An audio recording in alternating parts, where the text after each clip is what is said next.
A school has been criticised by parents for banning local Black Country words and phrases in the classroom. The school says the Black Country dialect can make it difficult for children to learn proper English and can hold them back in the future. But parents say it's an important part of their heritage and their culture. Victoria Davis reports. This school may be in the Black Country, but you won't be hearing the Black Country dialect in the classrooms. That's because the head teacher has banned local phrases at Colley Lane Primary in Halesowen to try and improve literacy standards. But some parents have accused the school of attacking a heritage they're proud of.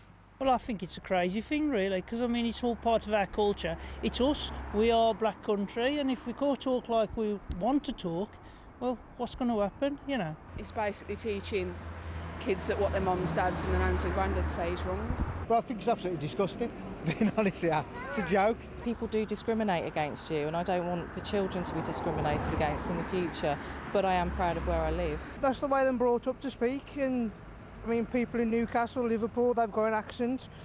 Back countries have got an accent as well.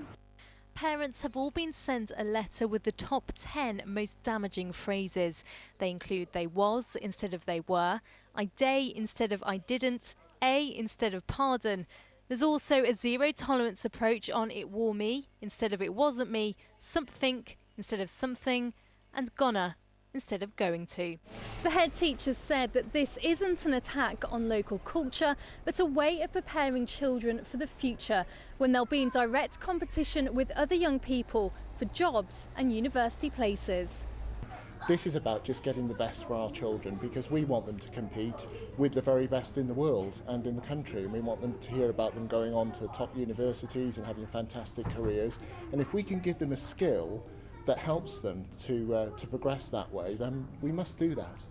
But academics say language is something which can't be controlled. You can't actually ban a dialect. I mean, it's impossible. You can't control the way people speak. You can educate them, you can tutor them, you can encourage them to speak in a certain way, but ultimately, young people are going to speak however they like, so it's uncontrollable.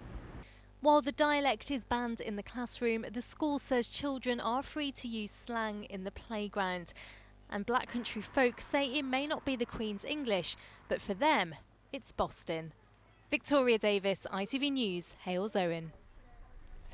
And in case you're wondering why the head teacher was in a onesie there, well, the reason is it's to do with children in need. So let's have a look at what you've been saying about this subject, because it has really got you talking today. We'll start off with Sandra Faulkner, who's from Telford, and says, I think it's a good idea to speak properly.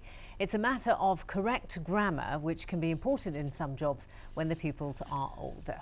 Dawn Turner in Birmingham says it's rather insulting to the students. You should never forget your roots and should never be discriminated against. Teachers of all people, she says, should know this.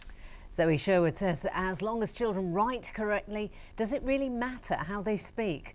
They should not be taught to be ashamed of their heritage. And finally, Phil Mitchell from Stone in Staffordshire says, yeah, I'm kidding. Your core beat speaking in your own dialect, it's Boston.